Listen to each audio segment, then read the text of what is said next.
Hello and welcome to the SEO Andy podcast with me, Andy Kinsey from SEOandy.com. Today we are talking about the Google Broad Core update for March 2023. That's right, you heard me. There's been another Google update just 2 weeks after the last update. But as we've said before, these updates come in different ways. So this is a broad core update and the last one was a niche update. So let's just dive into that for a second before we talk about this update in particular. So a broad core update means it's affecting every single website that language is about, and this one is about every single website in the world. So it means your website is going to be affected if you have a website. And a niche update or a category update means it's affecting particular websites or a particular type of content. And that's what the update 2 weeks ago was. It was product reviews. And that update at the end of February was, as I say, product reviews. And they said it would last 2 weeks and it lasted 8 days before it was completed. So this one, which they're saying from March 15th, will last 2 weeks. It may last 2 weeks before it's finished rolling out, but it may be slightly shorter or maybe slightly longer. You never know with Google. So let's get into the detail here and find out what this update is all about. So as we say, this is Google's March 2023 Google update for search, for organic search in particular. However, some of the information as I explain a little bit later, affects their adverts as well. And that's because we've noticed the search results page is changing. So what does this affect? So it affects all types of content and, as far as we can tell, all websites in all languages, in all regions. It's a truly global update. And the reason we can say that is because when the Google rolled out this update and announced it on the internet, obviously, on Twitter, lots of people responded in kind and said they were being affected. Everywhere from Japan and Australia to Germany, United States, obviously in England, but across the world, it's a truly global update. And if you go looking at your data, you may well notice that you too have been updated. But right now, just keep an eye on those numbers, because until those 2 weeks have passed and Google has confirmed this has been rolled out completely, those numbers probably don't mean a great deal. And the reason for that is if we look at some of the historic updates from Google, and in particular looking at the last few, there tends to be more than one wave of these updates. So if we look at the product review update just last month, it definitely came with 2 waves. And the second part of the update, the second wave, was bigger than the first wave. So whilst there are lots of reports that the ranking fluctuations for this first part of the update was huge and lots of people lost rankings and lost a lot of traffic at that point, the second part of this update, which I, as I say, believe is coming down the road, might be even bigger. Or it might affect different categories or different parts of their websites. So I don't think this is over. Now, let's consider the other part of this question. Is this truly a broad core update? And what we mean by that, again, is globality. And yes, I probably did make that word up. But I mean is every category of website included here? And to answer this, I went over to SEMrush's sensor and I looked at the generally the English language speaking world. And then I looked at several other languages, and I looked at the deviation, and I looked at the volatility, and the answer is truly yes.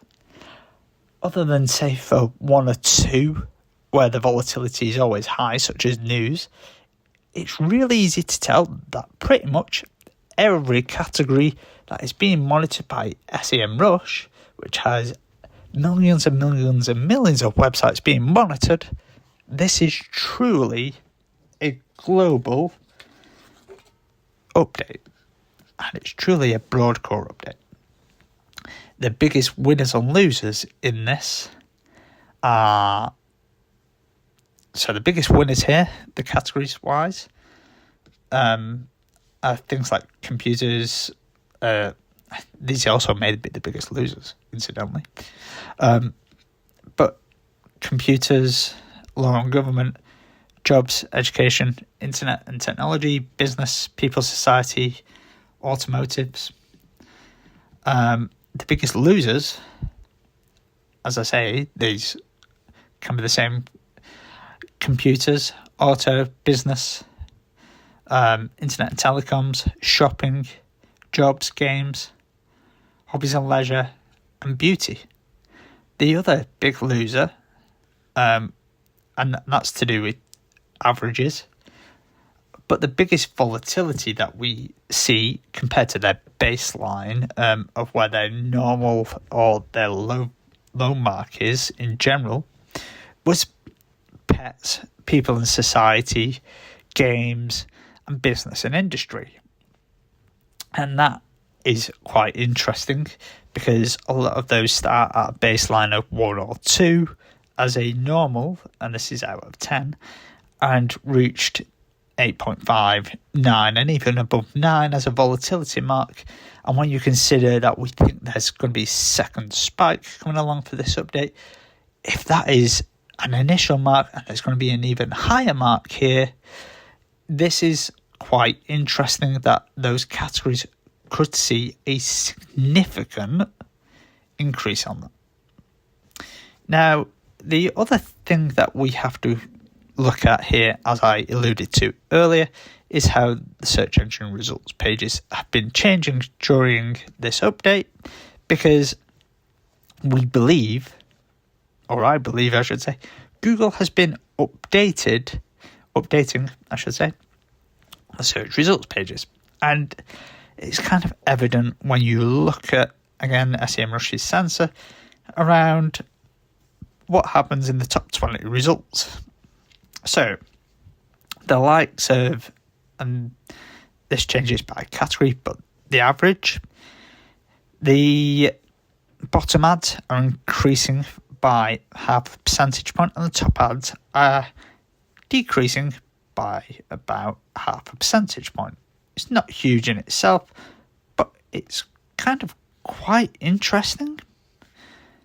Then if we look at the people also ask, sorry, that was in the UK, but then if we move to America, the bottom ads are increasing by 5% in America. Then in both UK and America, people also ask, the question block is reducing by 0.5%, and that's kind of interesting that they're kind of thinking that might be there too much, when you consider that people also ask is on anywhere from 50 to 60% of pages, sometimes more, and that's just really interesting to see them playing that game of, oh, this might be there too much now, and it's not getting enough traction sometimes. And it used to be the same with things like the knowledge panel, that was there too much, and it's now down to less than 30% on average, and it's still being reduced. So it's just quite interesting to see Google play with this kind of thing. The other thing that we kind of see is, if we look at pets and animals, which we've seen that big change in, is that bottom ads are up by 11% on this, and there is less than 1% of top ads being shown on these pages, which is quite interesting. And the people also ask is down by almost 4% on this. So Google is really not just updating the broad core here in its algorithm update, but it's also playing with the search layout, which will lead to even more changes and kind of, it's almost a smoke and mirrors effect as to what you've been affected by.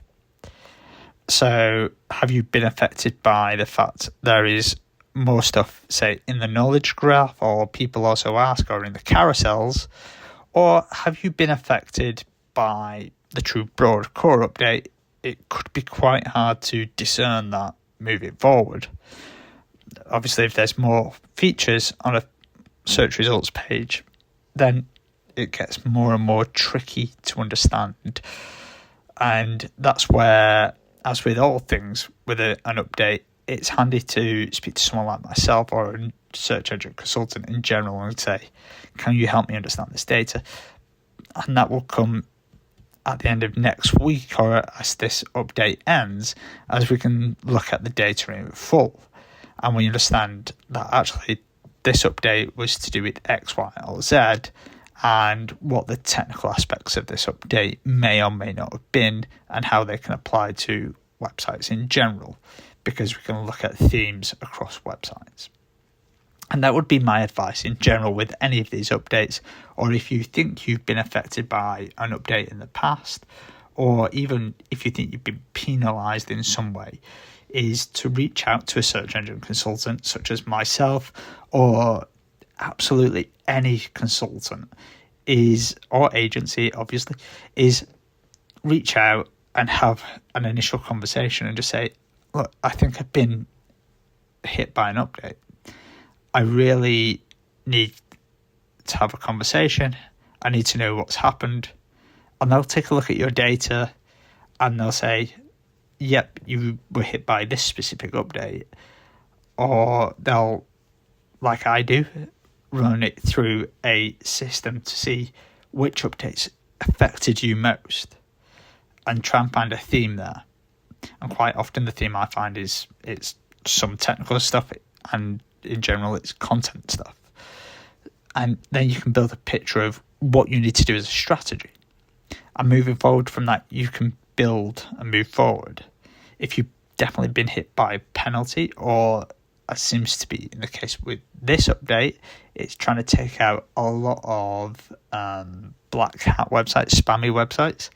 If you've been hit by this, you may find that there's a lot of technical stuff that needs changing, or there's a lot of content that needs changing. Then you can build a strategy towards that. There's very few websites out there that can't be fixed, for want of a better phrase. You just need to speak to the right person, and if the consultant you speak to can't help you, they can probably pass you on to someone who can. The SEO is not one of those industries where people don't pass each other on if they don't have the skill base. So yeah, that's it for today. I will be updating again early next week on this. In the meantime, please ensure to subscribe on whichever platform you are listening to this week to ensure you get that update next week. Please pass this on to your friends who own websites, who own businesses. Ensure they know about this update. Thanks very much for listening. I've been Andy Kinsey.